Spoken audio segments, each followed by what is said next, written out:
L'animation était sublime, digne des plus beaux épisodes que j'ai pu voir dans ma vie. On n'a toujours pas d'explication sur le Neo SSJ4. Les fans de Dragon Ball n'ont jamais été autant divisés et pourtant pour DBS on l'était. On parle tout ça dans la review de l'épisode 19 de Dragon Ball Daima.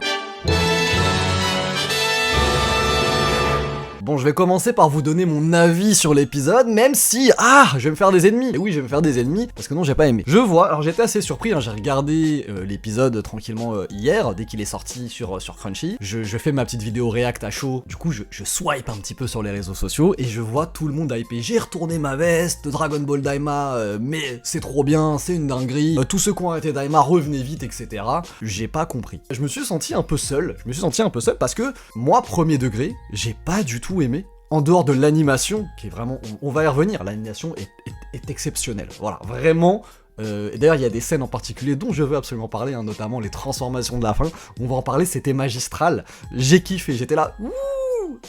mais il y a un moment ça fait pas tout, tu vois, ça ne fait pas tout, je suis désolé, mais voilà, on va y aller chronologiquement. Le vœu de Glorio, bon, c'était sympathique, on avait tous pré-shot, voilà, on le savait, on savait très bien qu'il allait faire le vœu que la Z-Team de redevienne adulte, et c'est quelque part dommage qu'on ait pré-shot ça, parce que c'est vrai que, encore une fois, pendant toute la saison, pendant tout l'animé, on n'a pas montré de volonté propre de Glorio, on ne sait pas pourquoi il était avec Alensu, et on n'a pas vu d'acte de trahison, du coup, on s'était tous dit, bah non, bah c'est bon, il fait partie de la team de Goku, et ça aurait pu être intéressant, justement, de montrer pourquoi est-ce que Glorio était avec Alensu pour qu'on pense qu'il va rester avec elle. Et ça n'a pas été fait. Moi, je sais que dès qu'il a fait le vœu, personnellement, à la fin de l'épisode 18, je me suis dit, bah c'est bon, c'est plié. Il va pas faire le vœu d'Arensu, c'est sûr et certain, en plus il reste que 2 épisodes. Vegeta, du coup, redevient adulte et va se battre contre Goma, donc il choisit de faire du 1v1 alors qu'ils se sont tous fait éteindre par Goma. Je vais pas critiquer ça, bien au contraire, je trouve ça super intéressant, parce que justement, moi j'avais pas trop aimé qu'ils aillent tous sur Goma depuis le départ, sachant que, en fait, c'est pas dans leur délire à Goku et Vegeta. C'est vraiment pas dans leur délire. Et le fait de y aller directement quasiment avant d'avoir testé en 1-1, je trouvais ça un petit peu dommage. Après voilà, ça peut s'expliquer par le fait qu'ils étaient petits, que voilà. Donc là, Vegeta a son corps d'adulte, il dit non, on y va un par un, toi tu t'es tapé, à mon tour. Bon ça on l'avait pré-shot hein, dans la preview, de l'épisode 19, d'ailleurs n'hésitez pas dans quelques jours à aller voir ma preview de l'épisode 20. Ce que j'ai pas aimé à ce moment-là, c'est qu'il y aille en basse forme. Alors je sais pourquoi ils l'ont fait, c'est parce que c'est pour avoir une double hype. Tu as déjà la hype de les voir redevenir adultes, et ensuite la hype de voir Vegeta se transformer en Super Saiyan 3 adulte. Sauf que, pour moi, ce combat n'a pas de sens, ce combat dure à peu près 3 minutes. On a 3 minutes de combat de Vegeta basse forme contre Goma. Alors déjà, pourquoi Vegeta se fait pas totalement éteindre par Goma? Alors je veux bien que redevenu adulte, il soit beaucoup plus puissant, il n'y a pas de galère. Je veux dire, ils sont quand même fait tous dézinguer par Goma alors qu'ils se battaient tous en même temps contre lui.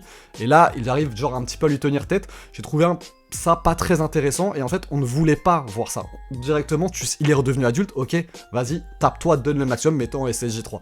Donc on doit attendre 3 minutes avant qu'il se mette en SSJ3. Bon par contre, voilà, Vegeta se transforme en SSJ3, l'animation, elle est impeccable. L'animation m'a mis une baffe, hein. J'étais là, ouh, waouh. Et je pense que beaucoup de gens ont été bluffés par l'animation. L'épisode a plu aux gens. 25 900 likes pour l'épisode sur Crunchyroll contre 205 dislikes. L'épisode, les gens ont surkiffé. Et d'ailleurs, je vous l'ai dit, hein, quand je scrollais sur les réseaux sociaux, je voyais que des gens dire que c'était un banger. Je pense bien évidemment que l'animation y est pour beaucoup, mais pour moi, l'animation, ce n'est qu'une partie de ce que doit être un animé, c'est pas l'essentiel. Mais bon, bref. Donc animation sublime. Un truc que j'ai un petit peu regretté, alors autant, tu vois, j'avais kiffé quand Vegeta SSJ3 s'était battu contre le deuxième Tamagami, j'avais adoré l'insolence de Vegeta. Hop, Vegeta qui croise les doigts, les bras, c'est à la Végéto, qui met des petits coups de latte, etc., qui extermine le Tamagami, mais c'était génial, j'ai kiffé. J'ai vraiment kiffé, j'étais comme un fou devant ma télévision. D'ailleurs, je pense que voilà, avec le recul, c'est mon épisode préféré, l'épisode 12 de Dragon Ball Daima, quand Vegeta devient SSJ3, c'était vraiment, j'ai pris un pied d'enfer. Là, ils nous ont refait la même chose. Alors c'est stylé, hein, visuellement, ça claque. On voit le Vegeta insolent, on aime ça. Mais pourquoi tu croises les bras alors qu'en fait t'es en train de te faire éteindre? Pourquoi, tu vois? Encore une fois, à mes yeux, ça n'a pas de sens. Tape-toi normalement. Donc, Vegeta se prend une drill, hein. Il n'y a pas d'autre mot, il se fait déboîter. Par contre, un truc que j'ai trouvé intéressant, ça j'en vous en avais parlé au moment du SSJ3 de Vegeta, donc dans l'épisode 12, on a, à mes yeux, Après, vous jugerez le truc comme vous voulez, on a l'explication de pourquoi Vegeta n'utilise plus le SSJ3 dans Dragon Ball Super. Là, on le voit que son SSJ3 était inutile. Je vous l'avais dit, ça.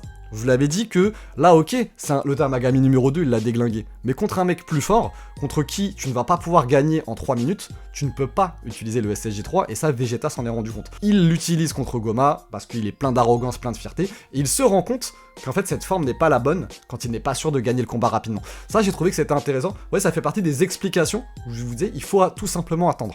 Certains ne seront pas satisfaits de cette explication. Moi, je la trouve personnellement nickel. Voilà. Du coup, bon, Vegeta se fatigue, il perd son SSJ3, Alinsu a un plan pour battre Goma, et donc il faut que Vegeta passe le relais, mais Vegeta ne voudra jamais passer le relais. Bon, Vegeta a déjà passé le relais.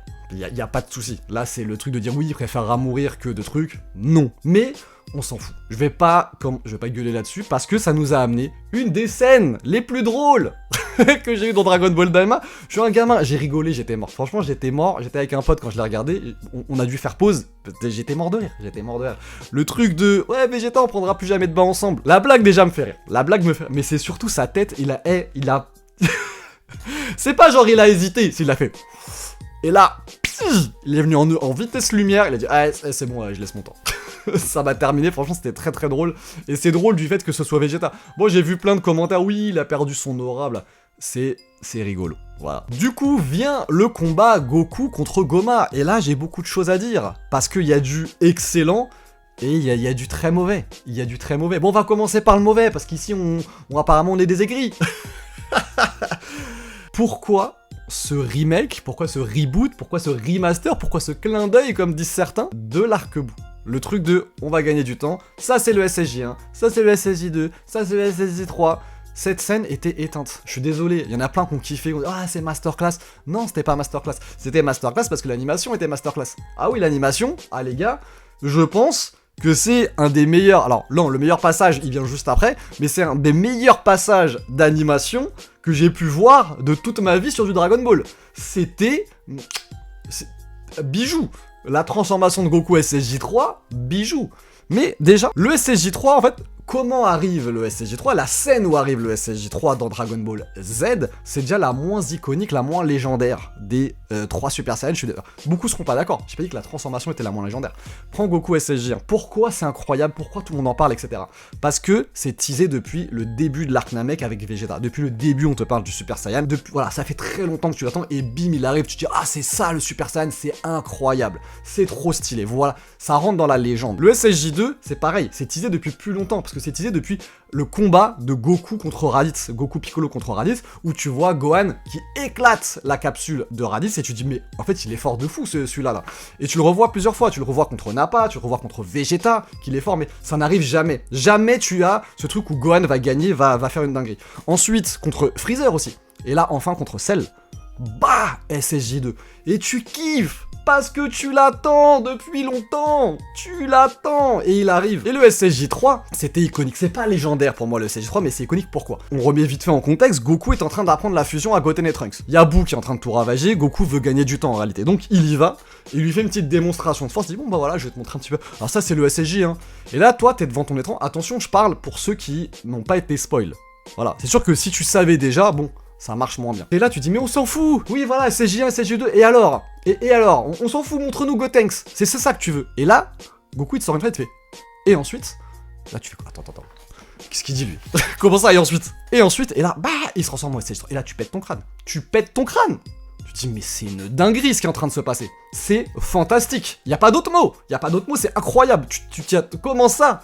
Tu vois? Alors ça n'a pas été teasé avant, mais ça arrive comme ça et ça te fout une claque. Et du coup ça devient stylé, ça devient iconique. Là on te refait la même scène, mais sauf que on connaît déjà le SSJ3. Tu vois genre, quand il a fait ça face à Boo, quand il a fait SSJ1 et SSJ2, on s'en foutait. On a cassé notre tête parce que c'était le SSJ3, on fait mais c'est quoi ça sort d'où? Voilà pourquoi on a pété notre crâne. Et là on le savait déjà. On l'a vu, Goku, on sait déjà que tu te transformes en SSJ3, pourquoi vous faites les choquer?